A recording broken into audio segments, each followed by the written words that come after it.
So, Ms. Dean, you assessed the students on constructive response. They didn't do great. Mr. Geary showed us some of the instruction you provided on how to approach a constructive response. So then, as a great teacher, you reassessed. Yes. But first, before you reassessed, you had them revise, right? So you had to give them another question. Yes. Well, we actually used the same question. The same question. Yes, we used the same question from our assessment 2.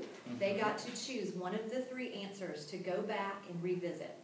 And this was after our instruction on the smart board. So one of the things they had to go back and reconsider is, what did the question ask them? Right. Because many of the students did not answer the question. No. So we trained them on that. They saw that lesson. We practiced it. So they went back to the question. That was the first thing that they did. One of the other glaring errors or omissions was the lack of textual evidence, the lack of supporting details, and the lack of that analysis we were asking, or that the question asked. So we gave them their papers back, which were color-coded. And we tried this, we've used this before, and this gives a graphic representation for the student. I'm going to hold up to the camera while you talk us through what's on here. So here are 3 constructed responses from the student. We highlighted, if there was a thesis statement, we highlighted in red. If there was textual evidence from our novel that they used, we highlighted in green. If there was analysis, we used yellow. So we gave them a graphic representation of where they were sitting with these elements. I think that's a really innovative way to give feedback. We know feedback is effective if done correctly. Yes. And this is a descriptive, clear, understandable, and it just makes sense to everybody. And of course, they were comparing papers to each other. You know, oh, you had some textual evidence for number 2. Let me see what you got. I had more analysis in number 4. Right. This is what I did. It's not judgmental. You know, it's not saying good or bad. It's just saying, here's what I see on the paper. Yes. So you've given them the feedback. They're working on revising. Yes. What other strategies are you using to help them revise their essay? We did some modeling, which is always helpful. We showed some student examples on the smart board, which were effectively done. And you could see light bulbs just popping. You know, using student work is one of our most effective and valuable tools. It's so true.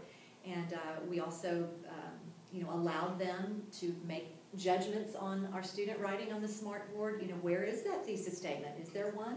What would you say the supporting details are? Were those student work that the kids wrote? Yes. Or those actually some of the class? Yes, from the student work. Okay. So then we asked the students to choose one of the questions that they'd already completed. Choose one that they really feel like they fell short on. Where can you go back and make that better? Using the strategies we've taught them, using the modeling, the student modeling, the sample papers. So it was really satisfying to go back, take a look at those same students and the same answers, and look at those thesis statements, look at that textual evidence, look at the deeper analysis. And it was there. I was able to add points to their score in every case. And some of the critical aspect of writing is the process. Yes. Is the idea that you don't just write something and we move on. Yes. What do real life writers do? They go back and they revise. And from a teaching perspective, giving students multiple opportunities to show success. And again, in real life, you don't do so well on something the first time. Generally, you get the opportunity to do it again, I'd say most of the time. So it makes sense to give them that opportunity. Yes. What about these cards that you use? We are instituting a brand new strategy. This is a new tool that we've come across whereby a student can take any written work. It can be constructed response. We're moving into more multi-paragraph essays now. Right. And we've discovered in our experience that students are allergic to revising. They really, I don't want to say they're lazy, but I think that's the word that comes to mind. They feel like they've written it, they just don't want to revisit it. And even if it wasn't any good. Even if it stinks, they want to just let it rest. So we have a system called Compare, Diagnose, and Operate. where a student takes their essay sentence by sentence, and we use an analogy of a doctor visiting a doctor's office.